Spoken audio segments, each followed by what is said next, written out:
Jesus answered and said unto them, Read on. Destroy this temple, and in 3 days I will raise it up. So we know the Jews heard that statement, right? Everybody see that, right? So one of them stood up and testified that. Read on. Then said the Jews, 40 and 6 years was this temple in building. Read on. And wilt thou rear it up in 3 days? 40 and 6 years was this temple in building, and wilt thou rear it up in 3 days? So you see that they was astonished by what he was saying. Read on. But he spake of the temple of his body. When he was talking about his body. Read on. When therefore he was risen from the dead. Come on. His disciples. Who? His disciples. Who? His disciples. Read on. Remembered that he had said this unto them. He only said that unto them. He only told his disciples that he was talking about his body.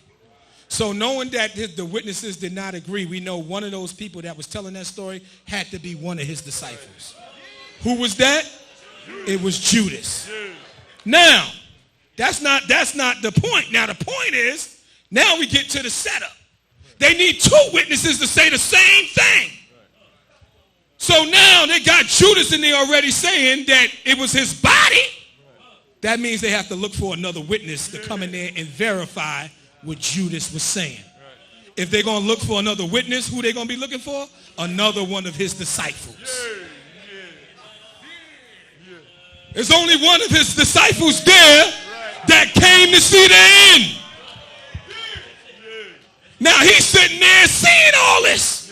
He's seeing Christ getting set up. He's seeing them looking for another witness. He's seen them looking for somebody to agree with Judas. Did Jesus Christ say he was going to raise up his body in 3 days? So now Peter is like, I got to get the hell out of here.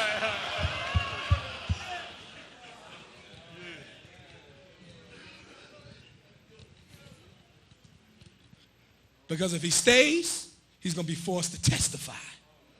And if he testifies to the truth, he's going to have to admit that he heard Christ say that.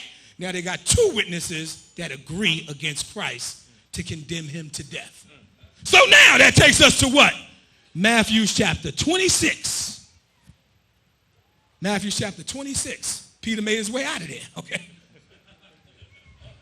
But the word is already out. We need somebody to agree with Judas. Matthew 26, verse 69. Read that, please. Now Peter sat without in the palace. Read on. And a damsel came unto him. Read on. Saying, Read on. Thou also was with Jesus of Galilee. Everybody see that, right? So now do it make sense? Why this woman coming up saying, hey, wait a minute, you're one of them? Because they looking for one of them.